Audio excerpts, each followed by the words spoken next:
In his room there was a bag packed for going back to school. There was his suit out for New Year's Eve.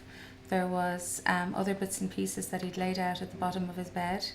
There was, he had bits and pieces he'd bought for his car.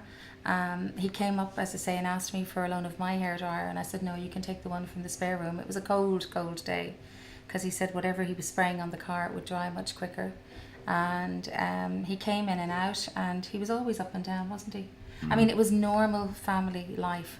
Nothing that he did was something that he didn't always do. Once he was at home, he was up and down to that garage. So when Derry called him, sometimes we'd go down and he'd have his earphones plugged in, and he'd be under a car and he wouldn't have heard us calling him. Other times he'd have the radio blaring and he wouldn't have heard us. Or other times he would have just ignored us because he was in the middle of doing something. It's totally normal. It was, yeah. There was no warning, he was up and down, in and out. That's the way he was. He was always up, you could hear him going across the floor upstairs. You could hear him. He was a great big lad. Was he nearly 6'5"? So you could hear him and you could see him, and there was nothing to tell us. No warning, nothing whatsoever.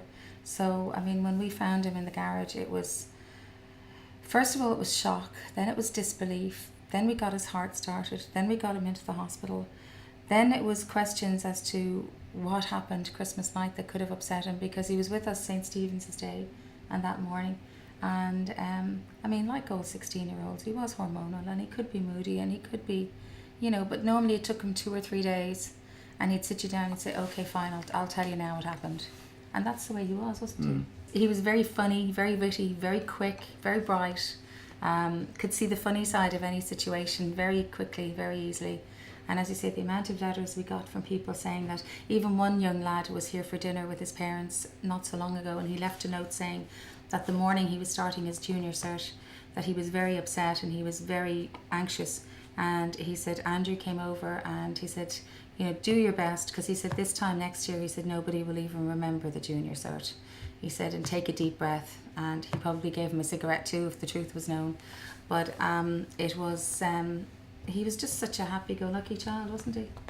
We never ever thought that he took anything that seriously, or that anything would affect him that deeply. Suicide leaves a dark hole, an emptiness, and no future, no plans, no occasions you look forward to. Every day is a mundane day. It's pretty empty. People ask us, how are we doing? And we literally say we're putting one foot in front of Some days are worse than the other. I mean, it's 9 months ago, and yesterday, I said to Sallyanne, I was down in Dingle actually working in the weekend, and yesterday I went to a real black hole yesterday. It took me a long time to get back from Dingle. I stayed down there for a while because I couldn't drive. I was on anniversary yesterday, so, and that was, last night was a kind of a morbid occasion, really. Wasn't it really? Like, our daughter organised for us to go out for dinner, because she felt if she didn't do it, we wouldn't. And she was quite right. We would have just come to work as normally, like we did on our birthdays this year and everything else. We're not. Yeah, we're not going to celebrate. And then Christmas, of course, this year we won't celebrate it. We're not going to celebrate it. And I don't think ever in the future, I don't think. Like, we can't go forward. We can't go back. It's like we're stuck in a place that nobody understands until you've been there. It's true. It's really, talk about walking my shoes. Actually, in fact, the first few months was the easiest bit. That'd be right, would it? The first few months. Still in shock. Yeah, and you had a lot of people around you. What happens is, of course, life goes on, honestly. We don't sleep. We don't function on the same levels. I mean, it's I'm been constantly... hard. But, I mean, there's a couple, no doubt about it. I mean, myself and Sallyanne, it's been a horrendous year, really, isn't it? Really. And it's not getting any better, is it? We're on different levels all the time. And we're all on the same book, but we're all on different pages.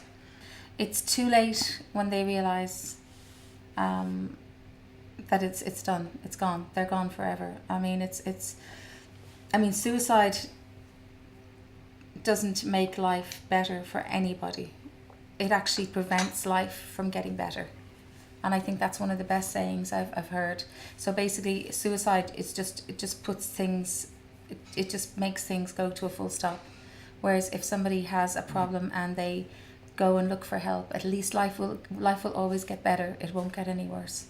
And I think people need to know that regardless of how bad you feel or how bad you think things are, that, if you're at the bottom the only way you can go is up, and just to get the help that you need, just And to talk to somebody, Sure, anybody. yeah. And it's funny enough, as people, we don't actually realise it. None of us actually do realise something. That there's more people out there love us and like us than we think. For some reason, we always think like we're on our own and there's no one there for us. But it's amazing you don't realise how many people actually like you. You know, do you?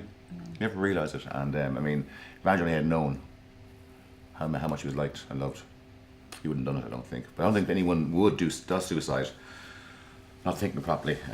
But I would say to anyone, like, you know, if you feel anywhere like that, just talk to anyone.